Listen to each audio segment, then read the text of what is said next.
at the Oregon coast. I was staying at Hatfield Marine Science Center for the past 10 weeks. Before I start, I just want to shout out my mentor, Dr. Charlotte Whitefield. She was great. Okay, so I just want to ask you guys real quick a question. How many of you are passionate about acronyms? Yeah, I mean, not me either. Okay, well, one person, but just for the purpose of this presentation, I just want to outline that I'm going to be saying OAH and OA quite a bit. And that's just short for ocean acidification and hypoxia, and ocean acidification respectively. And that's exactly what my presentation is on. OAH outreach communication, working with the OAH Council. So to start, I'm just going to do a quick topical overview of ocean acidification and hypoxia, just to make sure we're all on the same page. This is going to be really brief. I have 20 minutes, not 2 hours. Okay, ocean acidification. Mackenzie did a really good job outlining the chemistry behind this. So essentially, the ocean acts as a carbon sink, meaning that through carbon sequestration, it takes in CO2. And this in turn makes it more acidic. So as carbon emissions, CO2 emissions continue to get worse and worse, the ocean gets more and more acidic. And what we start to see is in this acidic water, many organisms that use calcium, for instance, to build their shells, are really negatively affected. They don't like this.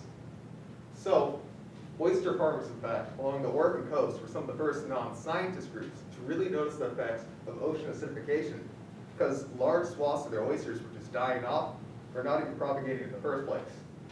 Now, there's a happy ending to the story. Scientists were able to put like a bicarbonate solution into their fields, and this was sort of able to counterbalance the additional acidity in the water, and the oysters started doing a lot better. But like, as cool as it would sound, we can't just be putting like a huge amount of baking soda into the ocean, as that's a lot more of a large-scale solution. Hypoxia, on the other hand, at least on the west coast, has been linked to upwelling. And upwelling is essentially a process in which we have deep ocean water that's rich in nutrients. Because nutrients like to settle to the bottom, that's brought up and replaces the surface level water. And this can be great because it's responsible for a lot of the really cool ecology that we see along the Oregon intertidal. However, the additional nutrients can also lead to phytoplankton blooms.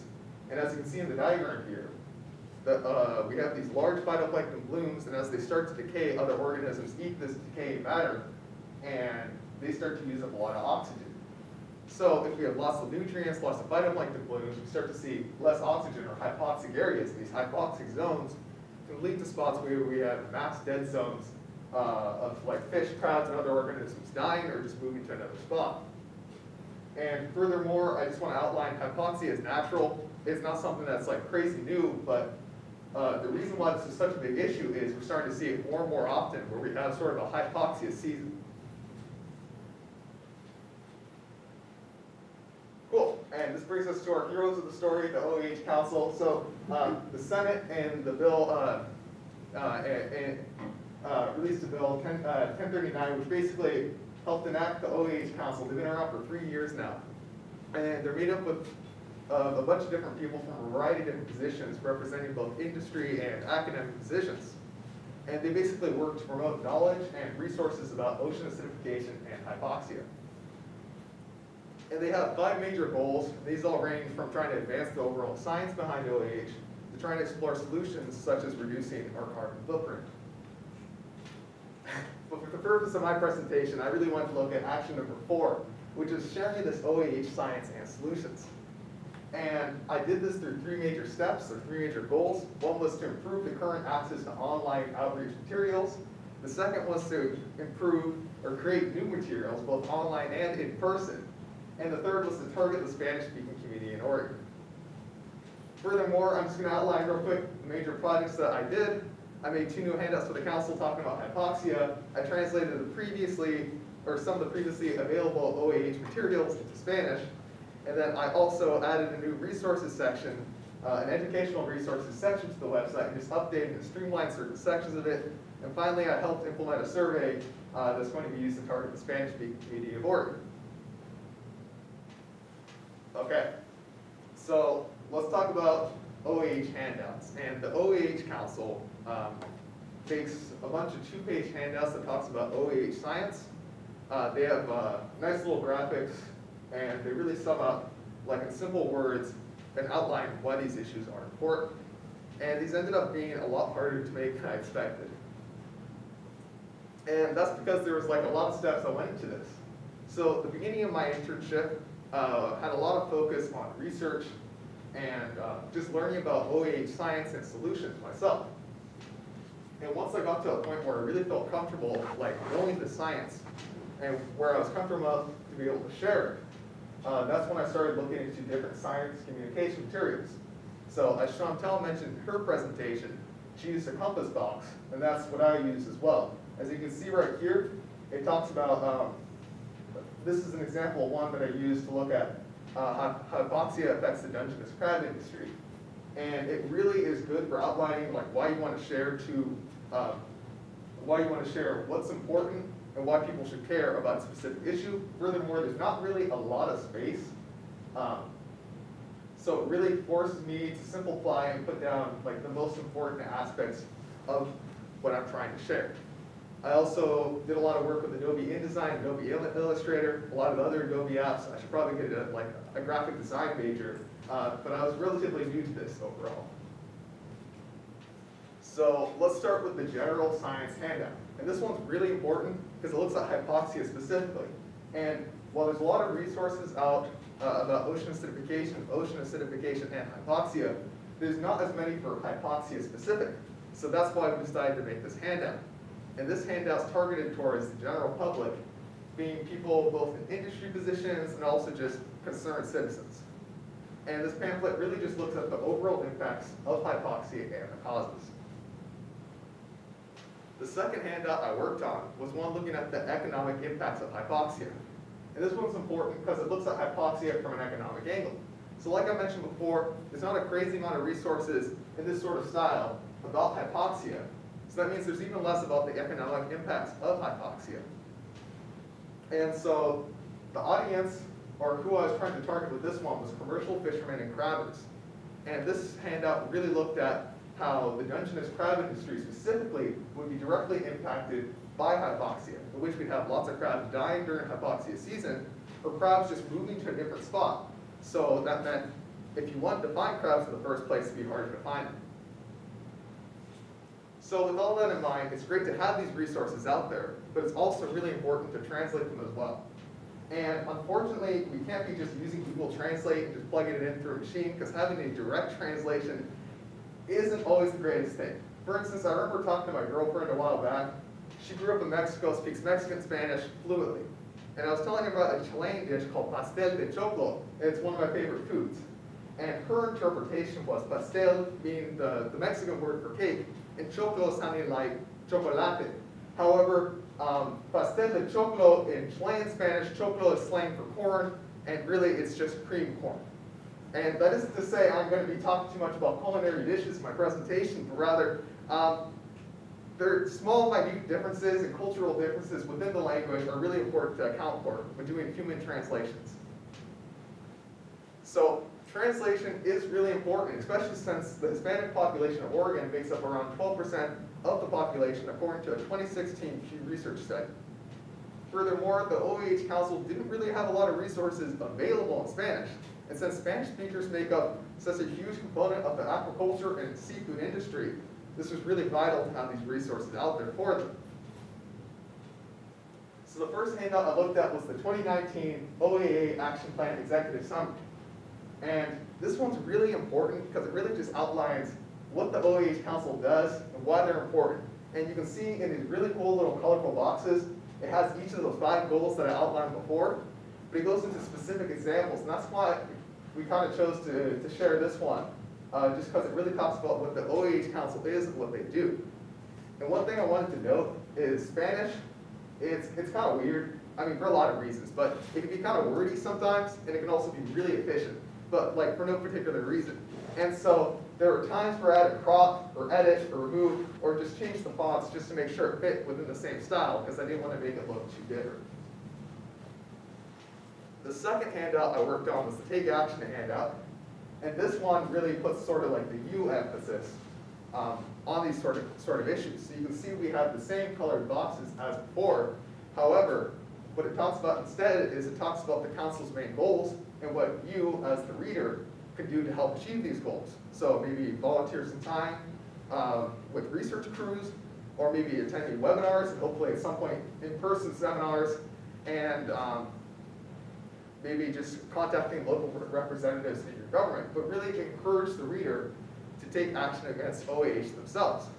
One issue I ran into this with this paper specifically was the use of you, in that in Spanish there's two different conjugations for you, being tú and usted, in that there's a formal and informal way to say you. And I really had to sit down and look at like what sort of tone I wanted to take this document in, as well as the rest of the documents in, because with conjugation, it's really important.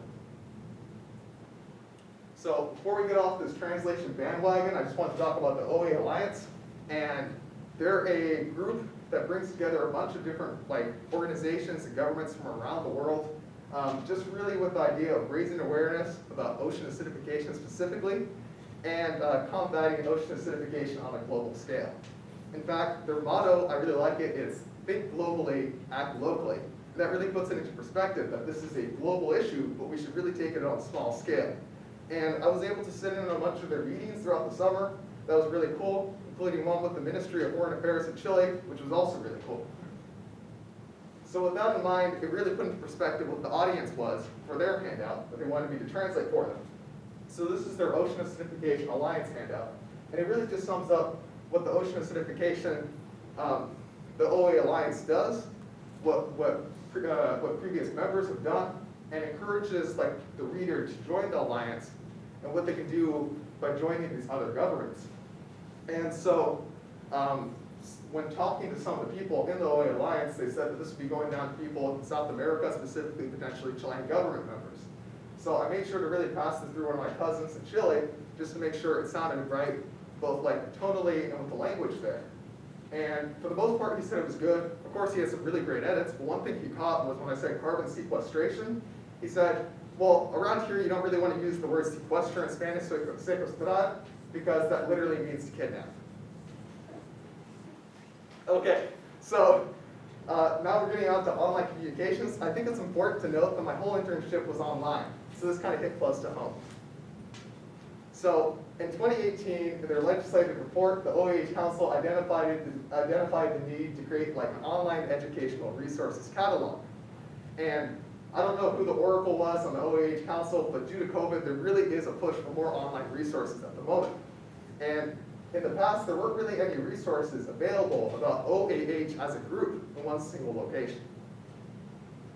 So if you go to the OAH Council website right now, there's now an educational resources subtab, which just houses a bunch of resources about ocean acidification and hypoxia. And my goal was just to create a bunch of different resources so readers could learn more about this science. But one thing I shied away from was there's a news and journal articles section I did include, but I made it really small on purpose just because a lot of the resources that we read and look for when we're learning about OH science are often in like these big long paragraph forms, and that's not really always approachable to everyone. And so thus, I really tried to look at different sorts of mediums to learn about this sort of information, whether that be through videos, podcasts, or through interactive flash animations. So if you do choose to go to the website, I encourage you to look at the Diving into an Acidifying Ocean. That's a project through Google Arts and Culture. It's a really cool animation. I don't really know how to describe it because it's kind of like a Google thing, so it looks cool, so you know. Finally, the last aspect of my project was working on the survey. And this survey was meant to reach out to the Spanish-speaking community of Oregon.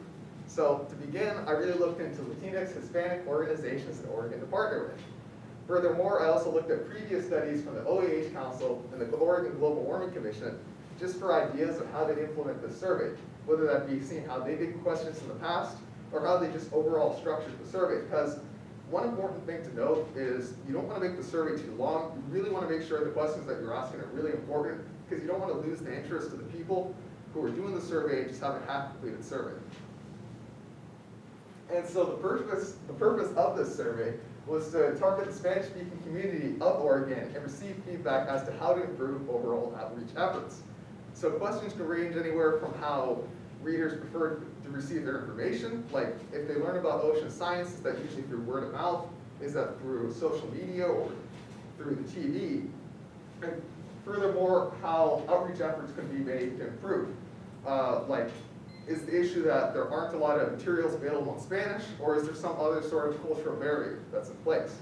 The survey was also translated into Spanish, and the questions could be anywhere from multiple choice or sort of a scaling, like how do you feel about how ocean acidification affects you personally? So here you can see the Spanish translation for the survey. I use Qualtrics specifically just because it lets you put like a side-by-side, and you can write in the English and Spanish translations for the survey, and so the user can switch between the two however they see fit.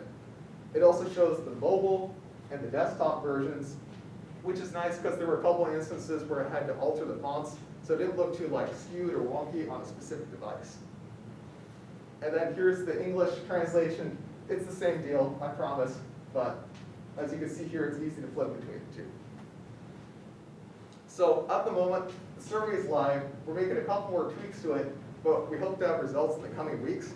And the OAH Council, I hope, uses these results just to decide maybe if they need to translate more materials in the future, or maybe look into working with other outreach groups just to identify how they can target these specific audiences and increase exposure to these communities.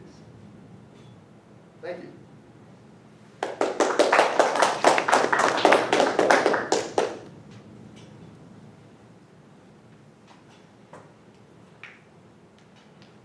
Got a question online from Chantel. Great presentation, Carlos. What Latinx Mexican organizations did you end up working with for your survey? That's still something we're finishing up. One of the ones we were looking at was Verde, and we just, Verde, which means green, but we're still trying to figure out like which group we want to work with. There's a lot going on. The council's finishing their 2020 legislative report, so we kind of had to put the last final steps of the survey on the back burner for the moment.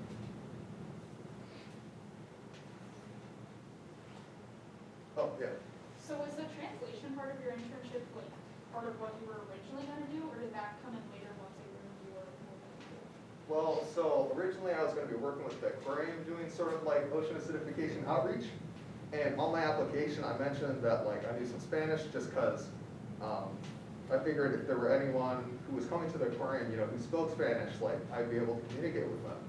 And my mentor just saw that and said, hey, if you want to help with some of the translations, that would be pretty useful for us.